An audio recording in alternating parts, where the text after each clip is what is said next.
नमस्ते दोस्तों, मेरा नाम अक्षय शिंदे और मैंने जीपैट स्ट्रैटेजी के बारे में एक पहला वीडियो बनाया था और उस वीडियो को बहुत ही अच्छा रिस्पांस आया। तो मैं उस स्ट्रैटेजी का अगला पार्ट बनाना चाहता हूँ, यानी बहुत से स्टूडेंट को इससे हेल्प होगी। और मैं अभी हर एक सब्जेक्ट के बारे में मेरी क्या स्ट्रैटेजी रही थी और ये बताना चाहता हूँ। अगर आप, ऐसा नहीं कि आप मेरी स्ट्रैटेजी को फॉलो करो, लेकिन कुछ अच्छे पॉजिटिव पॉइंट मिलते हैं तो आप ज़रूर फॉलो करो, या तो ये या और आप खुद से स्ट्रैटेजी बना सकते हो।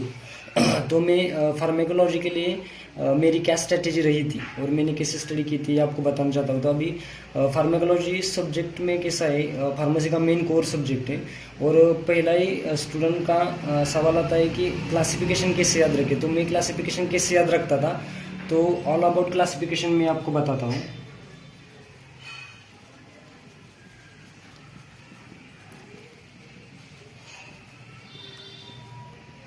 तो पहला इम्पोर्टेंट पॉइंट रहता है, हमें क्लासिफिकेशन के लिए ट्रिक बनानी बहुत ज़रूरी है। ऐसा नहीं कि आप हर क्लासिफिकेशन के लिए ट्रिक बनाओ, लेकिन ज़्यादातर हम कैसा है, जो ड्रग याद रहते हैं हमें, वो उसके लिए ट्रिक मत बनाओ। लेकिन कुछ ड्रग ऐसे रहते हैं कि वो याद ही नहीं रहते, तो इसके लिए ट्रिक बनाओ। तो आई थिंक 30% के आसपास हमें ट्रिक बनाना चाहिए।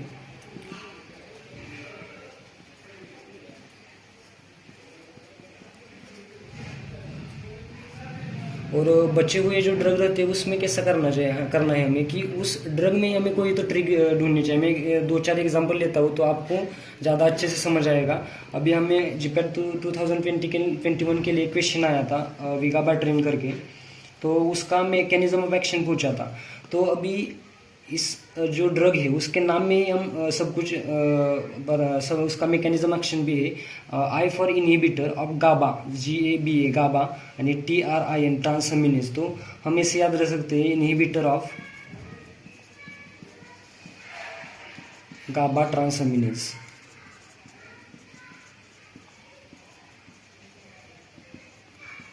और इसका साइड इफेक्ट रहता है, special side effect, visual field defects. तो V for visual field defects.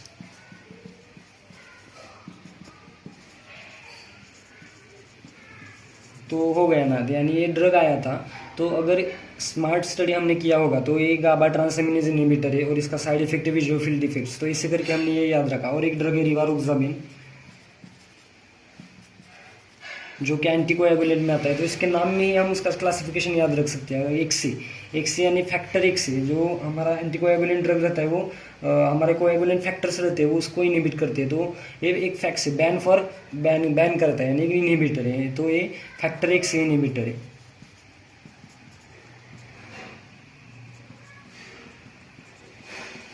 तो ये ड्रग हमारा याद हुआ। और एक है मोनोक्लोनल एंटीबॉडीज रहती है, बहुत से मोनोक्लोनल एंटीबॉडीज है जो कि डिसीज के लिए, वेरियस डिसीज के लिए यूज़ होती है। तो मोनोक्लोनल एंटीबॉडीज है बहुत, उसमें अलग अलग ड्रग्स हैं। तो वो कैसे याद रखेंगे, तो उसके लिए भी ट्रिक रहती है।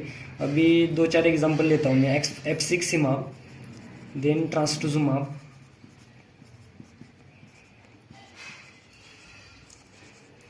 देन ओमालिजुमाब। तो ये नाम ही इतने डिफ़िकल्ट है कि हम याद नहीं रह सकते। तो इसका यूज़ कैसे याद रखेंगे, तो इसके लिए बेहद अच्छी ट्रिक है, monoclonal antibody, monoclonal antibody, monoclonal antibody.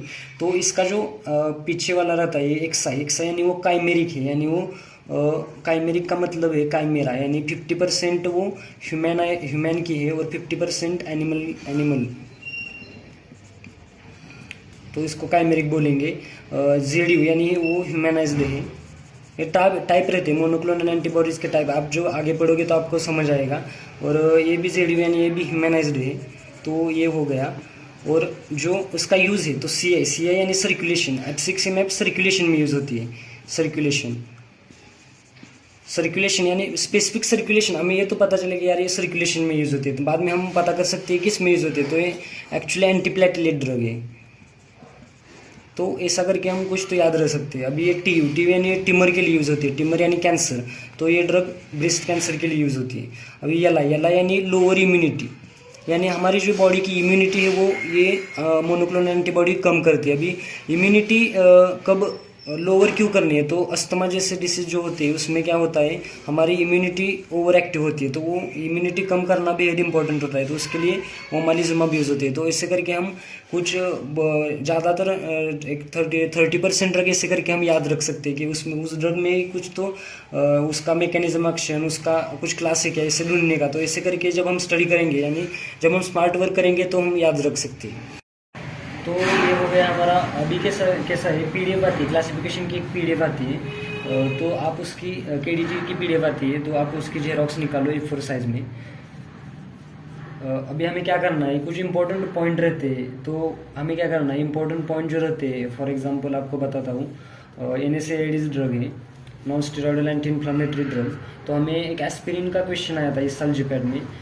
Aspirin का बच्चों में कौन सा साइड इफेक्ट होता है ये हमें पूछा था। तो उसका name side effect rage syndrome.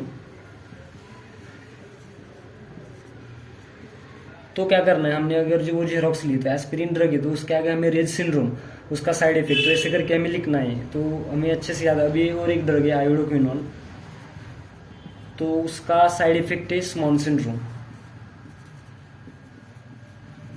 तो ये नेम साइड इफेक्ट हम उसके ऊपर जेरोक्स के ऊपर लिख सकते हैं। फिनिटोन के कुछ इंपॉर्टेंट साइड इफेक्ट रहते हैं, तो ये भी हम उस जेरोक्स के ऊपर लिख सकते हैं। तो ऐसे करके हमें जब हम बार बार वो पढ़ेंगे तो हमें अच्छे से याद रहेगा। अभी हमें जो कोलोजी पढ़ना है वो केडी त्रिपाठी से पढ़ना है। तो केडी त्रिपाठी की आप जब फर्स्ट रीडिंग करोगे, जो स्टूडेंट सेकंड ईयर के या थर्ड ईयर की प्रिपरेशन कर रहे हो और पहली बार कोलॉजी पढ़ रहे हो, तो फर्स्ट रीडिंग के समय आप अच्छे से बेसिक क्लियर करो, और जो इंपॉर्टेंट पॉइंट्स रहते हैं वो उसको हाईलाइट करना मत भूलिए, वो पॉइंट जरूर हाईलाइट करो आप। और सेकंड रीडिंग के वक्त आपको अच्छे से समझ आएगा जब आप सेकंड रीडिंग करोगे। तो अभी ये हो गया क्लासिफिकेशन के बारे में, और कोलॉजी कैसे पढ़ना है केडी त्रिपाठी से, ये हो गया। अभी कैसा है, जो हमें अगर हमें कोलॉजी की अलग से नोटबुक निकालनी है, ये नोटबुक मैंने पहले वीडियो में भी बताया था कि आपको कोलॉजी और मेडिसिनल केमिस्ट्री साथ में करना है। तो जो हम नोट्स बनाएंगे कोलॉजी के लिए, मेडिकेम के लिए, तो जनरली नोटबुक हमें मेडिसिनल केमिस्ट्री के लिए यूज़ करनी है। हमें नोटबुक कैसे लिखनी है, तो मेडिसिनल केमिस्ट्री का जो क्लासिफिकेशन रहता है वो ड्रग्स का क्लासिफिकेशन केमिकल मोइटी के अनुसार रहता है, ये आपको भी पता है। तो उसका क्लासिफिकेशन हमें उस नोटबुक में लिखना है। फॉर एग्जांपल हिस्टामाइन, कुछ इंपॉर्टेंट चैप्टर है, हिस्टामाइन रहेगा, एटोनॉमिक नर्वस सिस्टम रहेगा, सेंट्रल नर्वस सिस्टम रहेगा, और किडनी के डायूरेटिक्स से जो रहेंगे जो कि इम्पोर्टेंट है, कार्डियोवास्कुलर सिस्टम है। तो इनका जो है ना, उसका जो सार रहेगा बाद में। अभी हमने ड्रग लिखा, एनएस के ड्रग लिखा, तो उसका बेसिक मोइटी रहेगा। तो ये हमें अच्छे से, यानी नोटबुक जो बनानी है वो बेसिकली मेडिसिनल केमिस्ट्री के लिए बनानी है, क्योंकि हम बार बार स्टैंडर्ड बुक, रेफरेंस बुक से नहीं पढ़ सकते। एक बार हमने basic moiety, structural activity relationship निकाला, तो हमें वो नोटबुक से ही अच्छे से पढ़ना है। यानी हम जब कोलॉजी पढ़ेंगे तो वो मेडिकेम का भी पढ़ना है, तो दोनों की स्टडी साथ में हो जाएगी। तो मैं आपको एक एग्जाम्पल दे के बताता हूँ। लूप डायूरेटिक्स जो रहते हैं, तो लूप डायूरेटिक्स में फ्यूरोजेमाइड और बुमेटानाइड आता है, और बहुत से ड्रग आते हैं। तो फ्यूरोजेमाइड का बेसिक मोइटी जो है ना, वो 5-सल्फामोइल 2-अमीनो बेंजोइक एसिड है। और जो बुमेटानाइड की बेसिक मोइटी है ना, वो 5-सल्फामोइल 3-अमीनो बेंजोइक एसिड है। तो ऐसा माइनर डिफरेंस रहता है, तो आप ऐसे करके याद रख सकते हैं। तो ये हो गया। अभी केडी त्रिपाठी जो है ना, आपको 4-5 बार तो रिवाइज करनी है, तो आपको अच्छे से याद रहेगा। और जो गर्ग मैंने बताया था पहले वीडियो में, वो गर्ग के आप जब MCQ सॉल्व करोगे तो आपको अच्छे से वो अप्लाई करना आएगा। गर्ग हर सेक्शन के पीछे 200 से लगभग 200 से 300 MCQ दिए हैं, तो आप वो ज़रूर सॉल्व करना और अच्छे से पढ़ाई करना। और जो कोलॉजी के सर रहता है, जब आपको कोलॉजी की अच्छी नॉलेज आएगी तो आपको ऐसी फीलिंग आएगी आपने फार्मेसी में कुछ तो किया है। अभी कोई तो आपने दवाई देखी और उसमें ड्रग रहता है, एक्टिव फार्मास्यूटिकल इंग्रेडिएंट रहता है, जब आप वो देखोगे और आपको पता रहना चाहिए कि यार ये किस डिसीज़ के लिए यूज़ होती है, तो बहुत अच्छा लगता है। तो आप at last knowledge prevails not rank score, rank और स्कोर कम ज़्यादा हो सकती है, लेकिन आपको कोलॉजी की अच्छी बेसिक नॉलेज रहनी चाहिए। तो आप ऐसे पढ़ाई करो। आपको अगर ये वीडियो अच्छा लगा तो सब्सक्राइब ज़रूर करना। और मैं अगली वीडियो में सुटिक्स या कोई और सब्जेक्ट के लिए मेरी क्या स्ट्रेटेजी रही थी वो बताऊंगा। और ऐसा नहीं कि आप मेरी स्ट्रेटेजी फुल फॉलो करना, लेकिन कुछ अच्छे पॉइंट्स लगे तो वो ज़रूर फॉलो करना। तो all the best, thank you.